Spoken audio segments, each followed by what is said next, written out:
गर्मियों में रूम्स को ठंडा रखने के लिए एसी का इस्तेमाल सबसे ज्यादा किया जाता है और उसी वजह से ग्लोबल वार्मिंग की समस्या बढ़ते जा रही है। अब इस चीज का इलाज निकाला है हमारे साइंटिस्ट लोगों ने।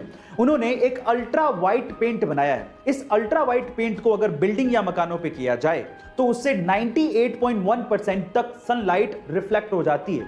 यह बेरियम सल्फेट से बनाया जाता है। अब इसकी खास बात यह है कि जिस रूम पे या बिल्डिंग पे इस अल्ट्रा वाइट पेंट को किया जाता है वो लगभग दिन में 4 डिग्री सेल्सियस तक और रात में 10.5 डिग्री सेल्सियस तक टेम्परेचर को कूल डाउन कर देता है। अब इस पेंट के इस्तेमाल से हम लोग ग्लोबल वार्मिंग की समस्या को दूर कर सकते हैं। ये आने वाले दिनों की टेक्नोलॉजी है। आपको इसके बारे में सुन के कैसा लगा चैट सेक्शन में जरूर लिखिएगा और ऐसे अमेजिंग वीडियोस के लिए YouTube पे हमारे चैनल को सब्सक्राइब कर लीजिएगा। कई लोग अपने शौक को पूरा करने के लिए पागलपन की सारी हदें पार कर देते हैं और उन्हीं में से एक है अमेरिकन रैपर लिल यूजी वर्ट, जिन्होंने अपने माथे पर 1 अरब का हीरा गुदवाया है। Oh my God. और इस हीरे को खरीदने के लिए वो पिछले 7 साल से पैसा इकट्ठा कर रहे थे और ये हीरा उनकी पूरी प्रॉपर्टी से भी महंगा है। गाइस, ये पागलपन की हरकत आपको कैसी लगी चैट सेक्शन में जरूर लिखिएगा। अगर किसी बोल या पत्थर को किसी ढलान पर रख दिया जाए तो वो तुरंत लुढ़क जाएगा, लेकिन चेन्नई के महाबलीपुरम में 45 डिग्री की ढलान पे एक 200 टन वजनी और 20 फीट ऊंची रॉक कितने ही 100 सालों से उसी ढलान पे बिना लुढ़के वहीं के वहीं टिकी हुई है। ना जाने कैसे और इसके पीछे का क्या रहस्य है, कोई नहीं जानता। 1908 में चेन्नई के गवर्नर ने उसी बड़ी रॉक को 7 हाथियों से खिंचवाने की कोशिश करी, लेकिन हाथी हार मान गए। पर वो रॉक अपनी जगह से टस से मस नहीं हुई। गाइस, उस रॉक का नाम है कृष्णा बटर बोल। आपको इस रहस्यमयी बोल के बारे में जान के कैसा लगा चैट सेक्शन में जरूर लिखिएगा।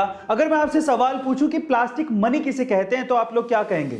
जी हां, बिल्कुल ठीक सोच रहे हैं। क्रेडिट कार्ड या डेबिट कार्ड को जनरली हम लोग प्लास्टिक मनी कहते हैं। तो चलो आज इस वीडियो में मैं आप लोगों को डेबिट कार्ड या क्रेडिट कार्ड का एक यूनिक फीचर बताता हूं। अगर आपने गौर किया हो तो क्रेडिट कार्ड या डेबिट कार्ड के ऊपर 16 डिजिट नंबर लिखा होता है। क्या आप उसका मतलब जानते हैं? चलिए मैं आपको बताता हूं।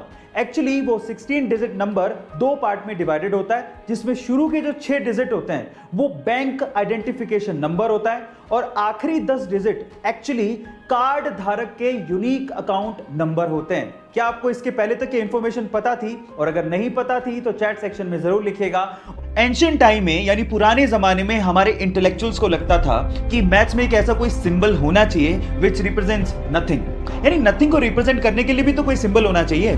सो इसी को ध्यान में रखते हुए 5th सेंचुरी में एक इंडियन मैथमेटिशियन आर्यभट्ट ने जीरो को इन्वेंट किया।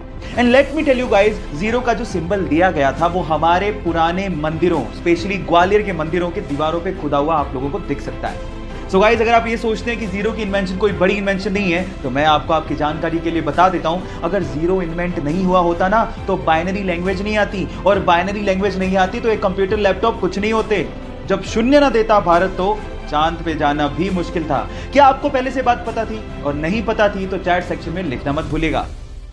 जब कंपनियां अपने प्रोडक्ट की मार्केटिंग कुछ अलग तरीके से करती हैं तो उनके प्रोडक्ट के बिकने के चांसेस उतने ही ज्यादा होते हैं, क्योंकि मार्केटिंग एक तरह की आर्ट है। और कुछ ऐसा ही किया प्यूमा ने। जब 1970 के फुटबॉल वर्ल्ड कप में प्यूमा ने पेले को, जो कि फुटबॉल के महानतम खिलाड़ियों में से एक हैं, उन्हें ग्राउंड पे सिर्फ अपने जूतों के लेसेस बांधने के लिए $1,20,000 दिए, जो कि आज के लगभग 7 करोड़ रुपए होते हैं। गाइस, क्योंकि प्यूमा ये जानती थी कि स्टार खिलाड़ी पेले जब अपने जूतों के लेसेस ग्राउंड पे बांधेंगे तो सारी दुनिया की नजर उनके जूतों पर जरूर जाएगी, और जब स्टार कुछ पहनता है तो उसको लोग खरीदते हैं और वो प्रोडक्ट अपने आप सुर्खियों में आ ही जाता है। गाइस, आपको प्यूमा की ये स्ट्रेटजी कैसी लगी कमेंट सेक्शन में जरूर लिखिएगा और ऐसे अमेजिंग वीडियोस के लिए शेयर, सब्सक्राइब एंड लाइक। मिलते हैं अगली वीडियो में।